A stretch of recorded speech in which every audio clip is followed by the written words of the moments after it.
And, well, let's start with the first attack. It is AS Dragon. This is one of the newcomers to the Nishang Dance team. They have had a little bit of a roster change, as we have seen for numerous of the teams. So Dragon really wanting to show us what he can do as an attacker using the Pekka Smash variant that we've seen so often yesterday. I'm excited to see whether JX Tiger later today will be using it as well. But here we go. It's the Grand Warden Walk, just setting things up down to the bottom of the base. And it's normally quite a quick attack, this one. Yeah, it's normally quite a quick attack, but still the Warden Walk should not last longer than around about 1 minute. And this is around about the time which he's aiming for, taking down this Multi-Inferno Tower. Obviously, with facing a Multi-Inferno Tower, it is quite relaxing most of the time when it comes down to damage, because a single Inferno Tower is way more threatening to this Warden. He's adding one more healer just because he's scared, and the reason why he has not placed every single healer yet is because sometimes those healers do not switch that easily. But you want to have a couple of healers on those Pekka, and that's exactly why he's delaying this last healer, making sure that at least something is healing his main tanky troops, and then hoping for that and those other healers going to switch eventually. Very, very smart. And again, the finer details that we talk about. The Barbarian King is locked onto by the single over the other side of the base, but he nicely freezes that to protect the ability, try and use the ability on the outside of the base. Notice the Coconut Loons coming in as well to try and protect his healers, ever so crucial. As you mentioned, Itsu, in this strategy, we will also see that second jump spell. There it is to give us access all of the way through the base. This looks very dominant right now, with Hog Riders swooping around the top as well.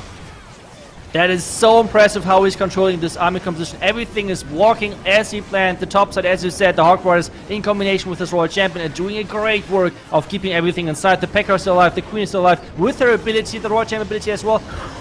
Where's the base? Where's the base gone? This is such a crushing 3-star. And as you said, Dragon wants to show himself, wants to say, hey, I am here, I can 3-star as well. And this is exactly what he did with that Queen and Royal Champion ability. Basically swag, and this is the power of this army composition.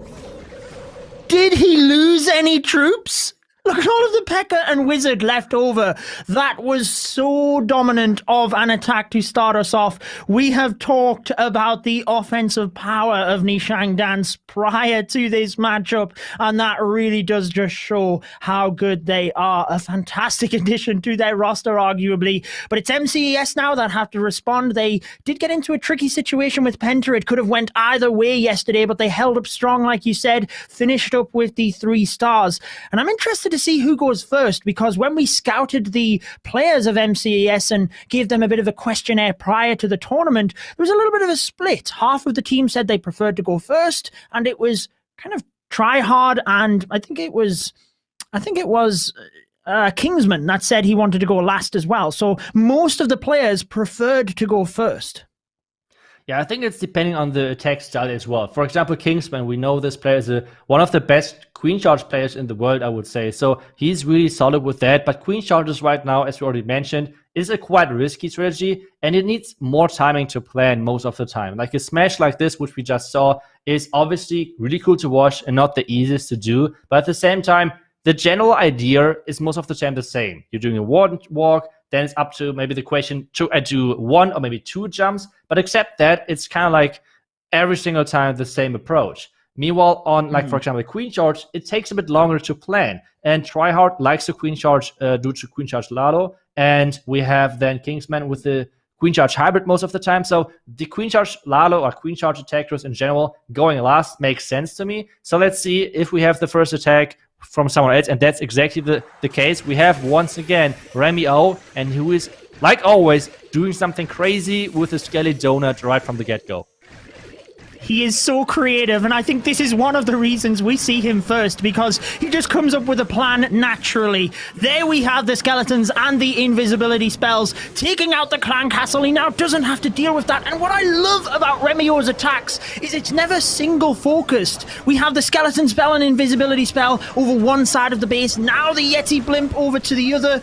Oh my word, this is very good to start things off, Itsu. I love his creativity. Let's see what happens from here. How did those 2 Yetis survive this compartment? This is just crazy.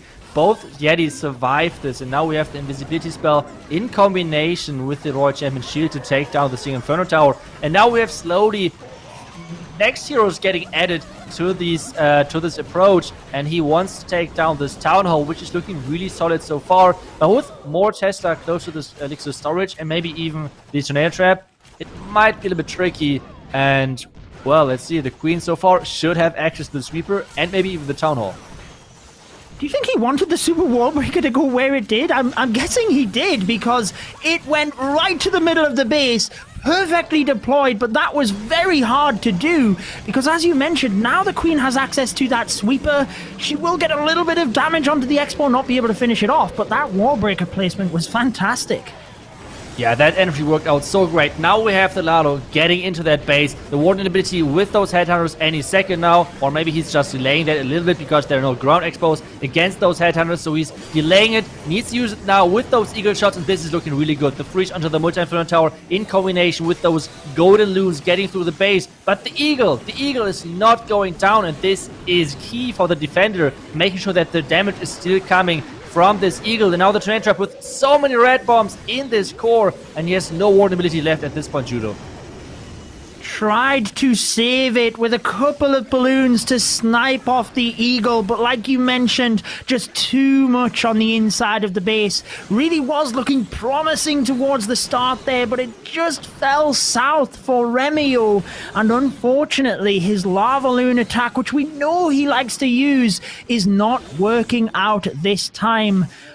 It's going to be advantage Nishang Dance at this first attack. And let's see if they can keep that offensive power going. Remyel, unfortunately, falling short on this one with what appears to be the 89% 2-star. It's 90. What building went down there?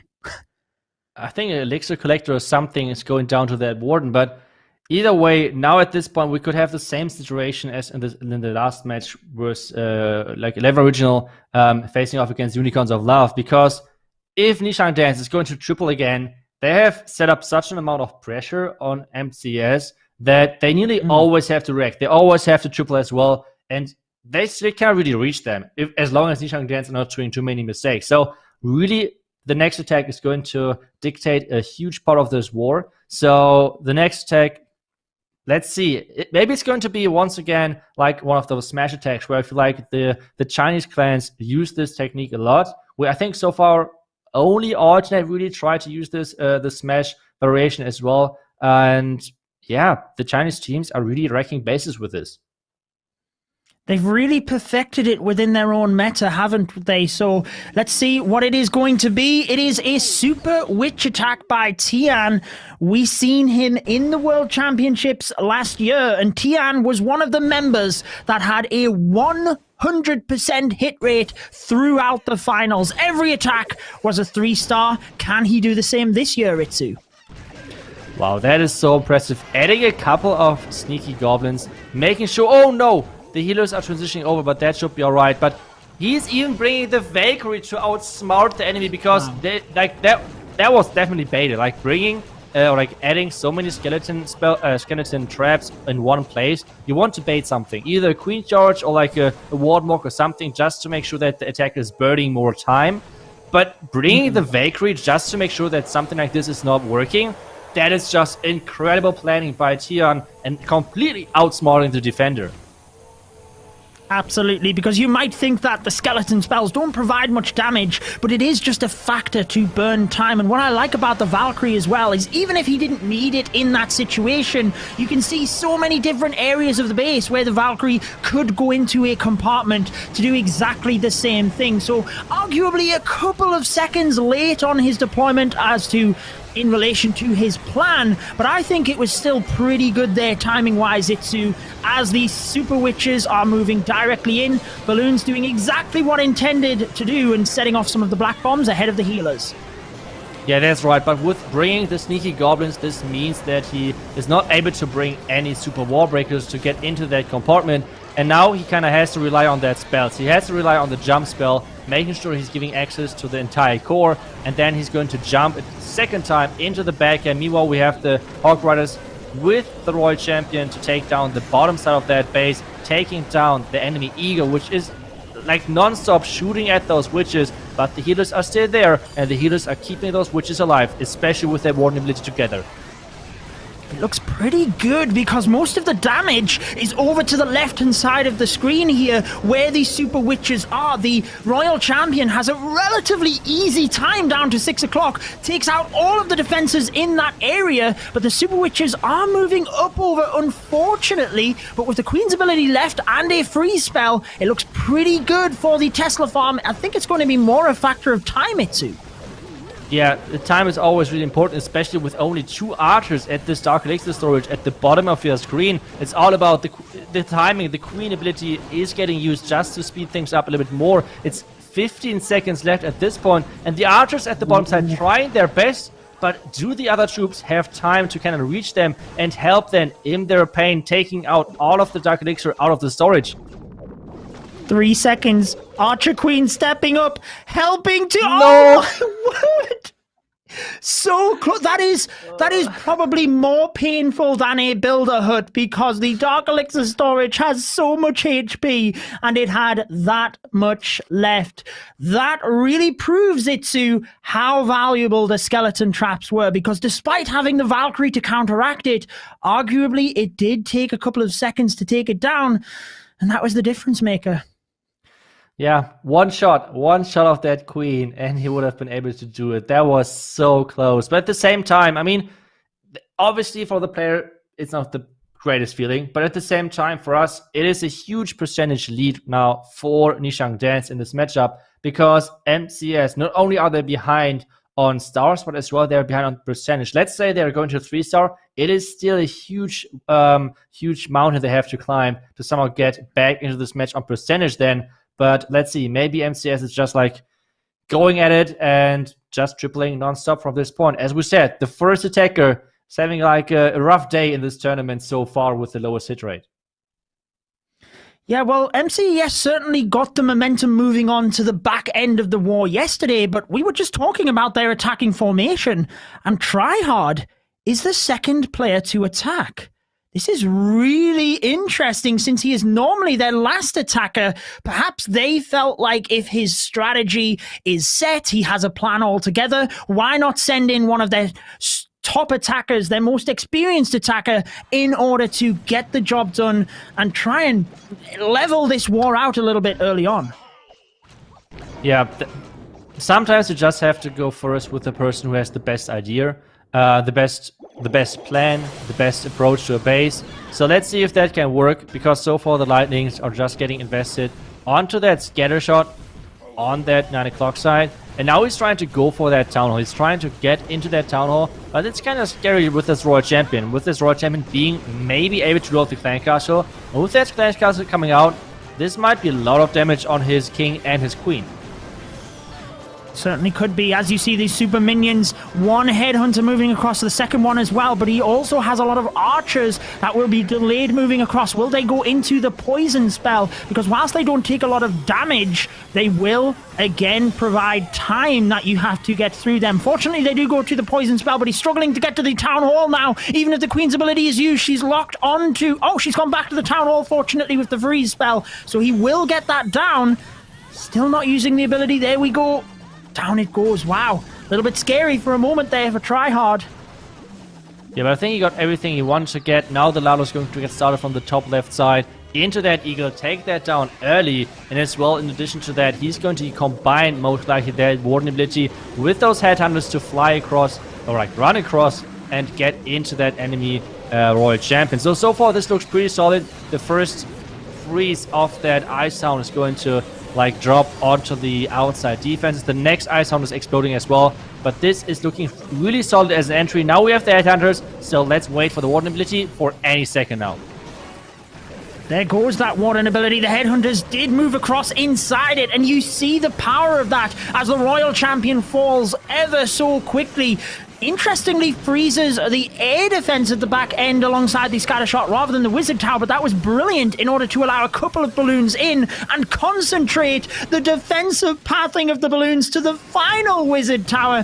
Tryhard makes the lavaloon strategy look so good. He has used it for seasons on end. He is a veteran with the lavaloon, and this is exactly why, because he pulls in 3 stars again and again. MCS leveling out the scores on stars, might still be behind a little bit on percentage, but it looks so much better for them now after that attack. Yeah, that attack was really impressive. As you already said earlier, having the pleasure to watch a Lalo attack like this is always so enjoyable because it looks so controlled, right? Like the Lalo path and everything. One thing which I really like about those pros, how they control their Lalo with spells. Because, for example, just as a quick example with the Slammer and the multi-inferno tower on the backend was really isolated in that core. But we know Slammer or Siege Machines are not affected by any spells. So what he did, he hasted the outside group of his loons further into the defenses, which made the Slammer kind of like fall back a little bit. And because of this, he had no other choice than targeting this Inferno Tower in the core, this multi-Inferno Tower in the core, and things like that. They're so impressive to watch, knowing that those pros really control their Lalo in those ways with those spells. It is just a pleasure, as I said, but at the same time, now Nishang Dance, even though they're still in the lead percentage-wise, they still need to work on the next 3-star, because otherwise the percentage is not like worth as much as stars, as we all know. So the next triple is needed for sure. Totally. And the Moon is the other newcomer to the Nishang Dance team. Let's see whether he will be able to keep their offensive standards going with the log launcher moving into the base. This is more of his hero dive. I do see the 2 multi-target infernos alongside the clan castle. Is that a trap? Putting everything in that area? He's going to be able to take it out with the log launcher, though. He is sniping the 2 Inferno Towers with this log launcher and taking down all of those buildings, which is forcing his heroes into that eagle compartment. This is done in such a nice way. It is just impressive. Now he has still a couple of lightnings left, taking down both sweepers, and wow, those log launcher uses of those pros, that is just surprising me every single time. And at the same time, I have no clue how they calculate things like this, but taking down both multi-inferno towers early with that log launcher and earthquake combination is a huge thing. Especially now that his Lalo does not have to pass over that area at all. It doesn't matter what is there. His Lalo is not affected. He does have 2 scattershot at the back end of the base to deal with, but honestly, Itsu, he has taken out so much of this base. I don't think he's worried about a couple of scattershot at the end of the base, because there's not really that much left. It's not really that much left, and he has a ton of spells still left. That's the impressive thing. Like, there's the Ice Hound, which hasn't even deployed yet, and this Ice Hound, if that explodes, is going to explode right onto that scatter, which means the scatter is going to be frozen up. He has 3 hastes, 1 more freeze burst left, and this is looking like a huge crush on that base. Moon is doing it. Moon is just going complete crazy with those Ice Hounds alive, and the last scatter just non-stop getting frozen. This is going to be the next triple for Nishang Dance. So many balloons, so many spells. He's even got a couple of balloons coming into the base to take out the non-defensive buildings on the outside. 2 back-to-back top-level professional lavaloon attacks, and just like that, MCES are back on their back foot again. What an incredible turn of events here. Yeah, it is crazy, and it's once again pressure on MCS. They're now the team which once again has to react, and that's so important. Building up this pressure moment where you always have to force the enemy team to kind of react to your own attacks, and this is giving you such a big advantage because you're on your own. Yes, obviously you know triple are great and everything, but at the same time you can always like dictate the outcome of the match because everything is in your own hands, and this is giving you a lot of freedom when like on your mindset, I would say, as a player in situations like this. So let's see if MCS somehow can get back out of this position where Nishang Dance are forcing them into. But so far, if a team could do it, I feel like it is MCS for sure. Totally. They have so much talent, so much experience from the previous 2 years of Clash of Clans World Championships that they can certainly do this. I'm really impressed by how strong Nishang Dance have came out here. I remember the player interview post last year's World Championships, and Tian actually took a lot of questions there for Nishang Dance. He was asked on how he felt after being knocked out of the tournament despite having the highest hit rate. And basically he said he was excited to get to work for the next year's World Championships. So he's proving that today with such incredible ferocity with his team. But MCES, as you said, should not be written off. And it is going to be Aerium with the response. Hybrid is one of the strategies he does use fairly often. I think he's more of a lalo style attacker nowadays, but he's certainly got the capability to get it done with this. Yeah, I feel like Queen Charge Hybrid is like the basic strategy for all of those pros, right? Like this is the strategy which everyone should be able to execute, because it is a strategy which most of the time is kind of planned out easily. But this cannon going down is not a good thing for him, because what he wanted to do is he wanted to target this compartment with his Super Wall Breaker to get access into that single inferno compartment. You can see right now the Super Wall Breaker is rolling in, but with not being able to target this T section of the walls, this is going to be really tricky to make sure that the wall break is exploding at the right time. And I feel like he wanted to wall break his queen even further into the base, maybe even to the core, and this at this point is not possible anymore, except if the queen is doing some magic footwork and running into that compartment. Which is exactly what he is hoping for, but with the tight buildings towards the perimeter, keeping the queen on the outside, he recognizes she's not going for the single target inferno, so tries to send a couple of balloons. Beautiful freeze spell right on time to allow them there and protect the queen. Has he rescued that with the adaption? Queen still taking damage. Wow, that was pretty impressive by Aerium, if you ask me. Yeah, it was really impressive how he forced his queen back into this opening, and now he's back on track. This was the original plan, basically, at least that the queen should end up on this position.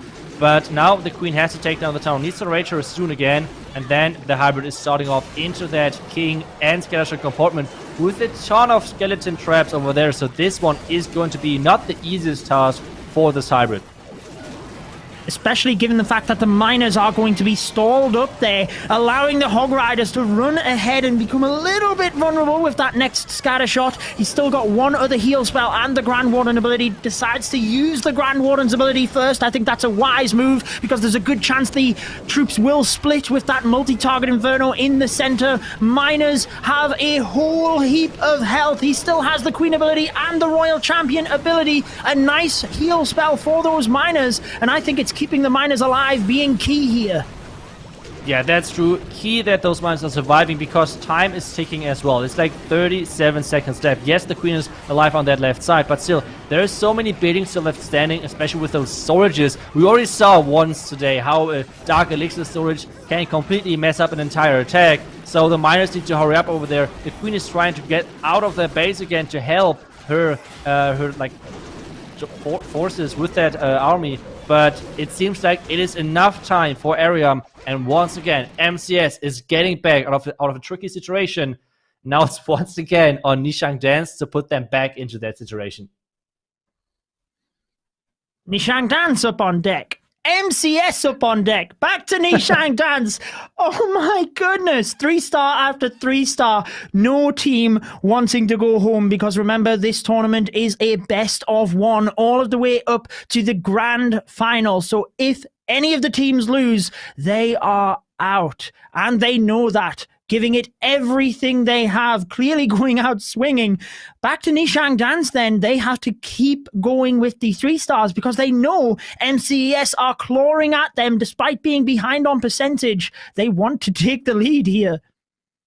Yeah, that's right. So let's see if they can somehow get the advantage. I mean, they still have the advantage, to be fair, at this point. A couple of percentage, but still, like on this level of those two teams, they have to go for the stars, making sure they can get some more 3-stars, and that's exactly what they're going for. And here we go. Finally, we have dragons in this competition. Super excited for this. Let's please get a 3-star with some dragons. That would be so awesome. Otherwise, I would feel kind of bad that I was always wishing for dragons, and that finally Nishang Dance is giving us our wish and then right away failing. Well, we haven't seen it very much, have we? Starting out this one with the Royal Champion and Invisibility spells to get the Town Hall. I really like it. GYY was one of the members of the Nishang Dance roster last year, and much like I mentioned with Tian, GYY had a 100% hit rate throughout the finals. I know I keep saying it, they had a 100% hit rate, but they really did. That is how strong they are. Can he keep the momentum going here with that Town Hall down? It's a pretty good start for the Dragons, because you always have to worry about that if you're using this style of attack. Yeah, that's right. The town is always a huge defense, which is dealing a ton of damage, and obviously giving him the freedom of being able to use the warden ability whenever he wants. The double freeze to make sure that there is no damage whatsoever on the dragons early. Now using the warden ability, it should last long enough to make sure that it's protecting against the eagle shot as well. But at this point, I feel like the dragons are going to split off really bad. There is a huge group of dragons going to this expo behind the town. I feel like the Royal Champion at the beginning was not really placed properly, because this Royal Champion was supposed to take down this expo. At least that's what it feels like. It definitely looks that way, doesn't it? Because as the dragons start to split, you lose the damage per second that they have. I like the sending of the Stone Slammer to the center of the base. I think that was a nice adaptation to get that multi-target Inferno as the dragons are fanning out and around, but he is losing that momentum, and I can't help but think this is difficult to recover. He could still get this one. He's not out of it yet. He's got a couple of other troops and dragons still alive, but they are falling fast now, Itsu. Yeah, and I don't know. Maybe they should not listen to us and for our things which we're hoping for, because yeah, this is one of the first dragon attacks, and it's falling short. It is falling short actually really hard in this competition. And at this point, MCS really have the open door in front of them. If they're going to triple their next attack, they have the upper hand again in this matchup. And with this match being so close, like, anybody could take it, especially now with MCS being so on fire so far with such a good triple rate. But maybe this 1 minion could get 1 or 2 more buildings to make this roundabout a 90% attack. Yeah, with the grounded Expo over that side, the minion is going to be able to finish off a couple of other buildings as well, just keeping the percentage high for Nishang Dance. We know the attack that they failed was a 99%, so they have an incredible percentage. But at this moment in time, they have failed. Well, I say failed, they have failed to gain the 3-star on 2 of their attacks, whereas MCES currently have only not gained the 3-star on 1 of their attacks. So as you mentioned, if they 3-star now, they will take the lead on stars, which is all that matters. Yeah, it's up to MCS now. Let's see, though. We already talked about the attacking, or let's see who's going to attack next. Let's see if Kingsman is going to be the last attacker, or maybe he's already attacking now because he feels like his Queen Charge Hybrid is ready to go, or maybe he's bringing something completely else. Let's see and wait for that, because there are so many creative minds. Cinti is still left as well, if I believe right. So Cinti, one of creative masterminds, like as you said yesterday. Normally he's bringing those mass hog wars. He loves to bring those mass hogs, but I feel like in the current meta that might be not the best choice. So let's see what they're going to come up with. But those 2 attackers are pretty damn good, and they both have the possibility of getting in those last 3 stars to make sure that MCS is coming out of top. And we have actually Kingsman coming in with those super witches, so something which I would have not predicted. I wouldn't have predicted that either. Kingsman said that his favorite strategy right now is the Queen Charge Hybrid. Just picking up on what you said, Cinti actually said that the Mass Hogs isn't a great strategy, so he prefers the Drag Bat. Maybe we will see the Dragons again, Itsu, but let's focus on the here and now. Kingsman with the Super Witches, we've seen this attack work again and again, rotating his lightning spells around the scatter shot. That is a brilliant move to take out even more defenses and really just speed things up here. I feel like, I'm not really sure about this, but I feel like he missed on purpose the Archer Tower. I think he could have hit the Archer Tower and the Scatter Shot, but I feel like he wants to have like an anchor point for his Goku Loons to fly to. But if he's not placing a Goku Loon, then my idea is completely off the table. Okay, there are the Goku Loons. He wanted to have the angle of those Loons to make sure they're flying into the right direction and making sure they're flying the optimum path to actually trigger any black mines which are on this way into the base. And there's the first black mine. There is one. The S-Sweeper does him a favor and pushes the balloon back, but he doesn't get his second one. I think he'll be happy with that, though, taking down one of the mines, protecting his healers as they move through. And let's see, the Super Wall Breaker moving into the base now, trying to give him access to that Town Hall, as he does only have the one jump spell, but it looks like that is all that's needed. He is doing pretty good right now. Notice the Valkyries on the outside of the base. They can just swoop in through the gaps as well to help the King get the back-end scatter shot. So no doubt we see the jump spell through to the top of the base. I'm a little bit surprised he's opened that compartment, but maybe he just feels he doesn't have the DPS to the left-hand side. Yeah, I think he had to use the jump spell like he just did to open up everything and make sure that he has access to the two important back-end compartments like the Multi-Inferno Tower and the single with the Eagle. But this so far is looking pretty solid, especially with the Royal Champion not even deployed yet. Like, I hope that he's not like trying to swag that or anything like that, because this attack is getting closer and closer with running out of spells, and especially the Queen ability just getting used when the Single Inferno Tower was beaming up. But now it's all about the back end. The Multi-Inferno Tower is still standing, and this is going to be really close, especially with this ground expo still alive. Oh no, maybe he waited a little bit too long on the Royal Champion. I think he was waiting about the single target Inferno, not wanting the Royal Champion to get caught there. But if he could have used her a little bit earlier, maybe took down the multi in the inside of the base, it might have been different. He's got a lot of time left, but unfortunately not the troops to go with it. Nishang Dance provided an opportunity for MCES. Unfortunately, they did not take it this time. So it is still going to be the advantage to Nishang Dance coming down into the last couple of attacks, but arguably still anybody's game right now.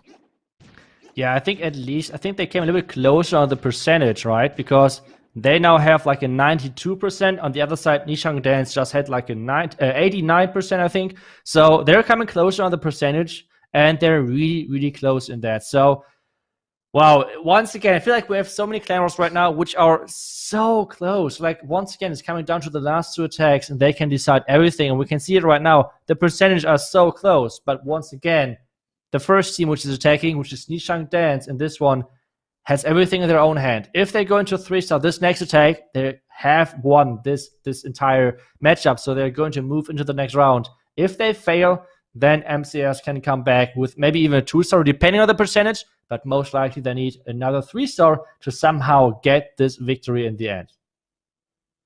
We seem to keep getting into this situation where the clan on the final attack, if they 3-star, they win the war. That can add a little bit of pressure in itself, I feel. So let's see what it is. It is Team Captain Sue to attack with the hybrid, starting off with his Queen charge to the north of the base, opening up that compartment with the Super Wall Breaker for the Queen to get into the single target Inferno. Nicely done there with the Sneaky Goblin on the outside. Could have maybe been a little bit quicker with that, because the Queen's now going to get caught up, but she should get through this area. Oh, he doesn't have a freeze spell though. Yeah, he's bringing the double poison to like make basically like a poison street, because people are so afraid nowadays with those Queen charges against the super minions that they need to do something about that. And now that we have the Queen face off really, really close, in the end he was losing his nerves and having to use another rage to make sure that his Queen is staying alive.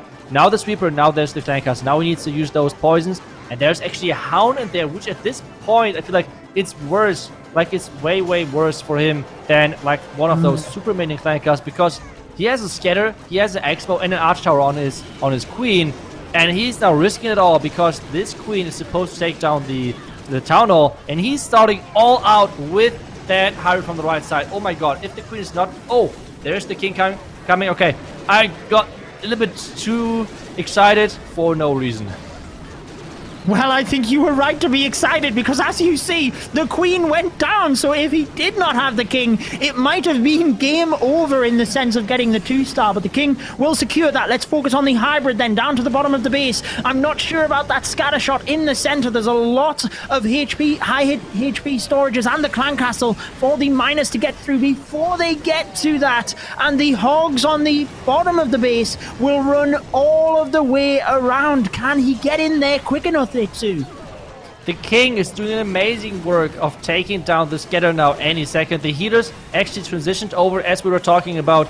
On a Queen Charge Lalo, those healers are pretty useless. On a Queen Charge Hybrid though, they're pretty nice to have. switching over, but there's only one. Okay, never mind. There are 0 heroes left at this point, but he has still the Royal Champion ability, and the Royal Champion is taking out the bomb tower. So one of the big splash defenses on the back end has been taken down, and now it's 40 seconds left, and we have 1 minion already working on this 9 o'clock side.